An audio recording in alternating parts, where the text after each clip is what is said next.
Il y a une solitude dont on ne parle presque jamais, parce qu'elle ne ressemble pas à ce que l'on imagine.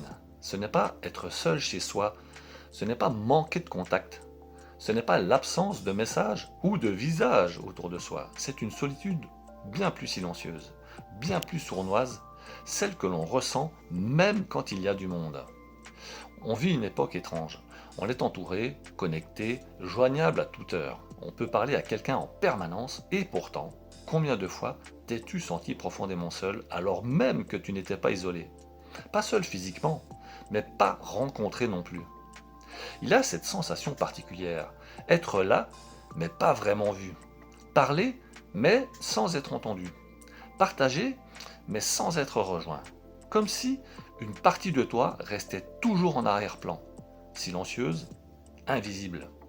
Et parfois, tu ne sais même plus si quelqu'un la connaît vraiment ou si toi-même tu la connais encore. On échange beaucoup aujourd'hui, mais on se rencontre peu. On parle de tout, du quotidien, du boulot, de l'actualité, de ce qui fait rire, de ce qui passe, mais on évite souvent l'essentiel. Pas par manque de profondeur, par fatigue, par pudeur, par peur de déranger. Alors, on reste à la surface, là où c'est fluide, là où ça ne demande pas trop. Et, petit à petit, quelque chose s'installe. Une habitude, celle de ne plus se dire vraiment les choses, de se montrer OK même quand ça ne l'est pas, de répondre ça va sans plus réfléchir. Pas parce qu'on ment, mais parce qu'on ne sait plus très bien à qui on pourrait dire le reste.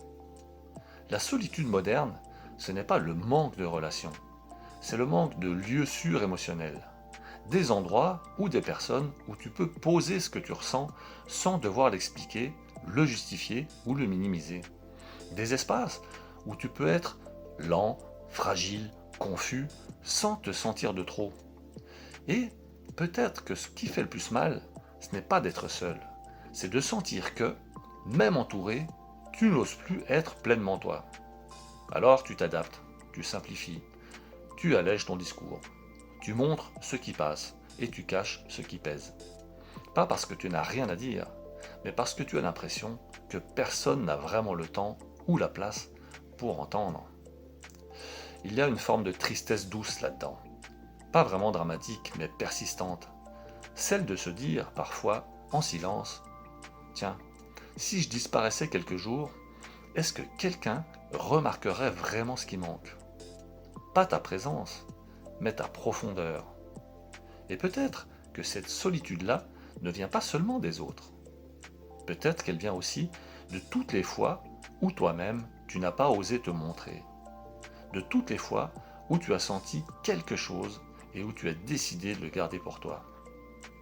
Par habitude, par protection, voire même par lassitude.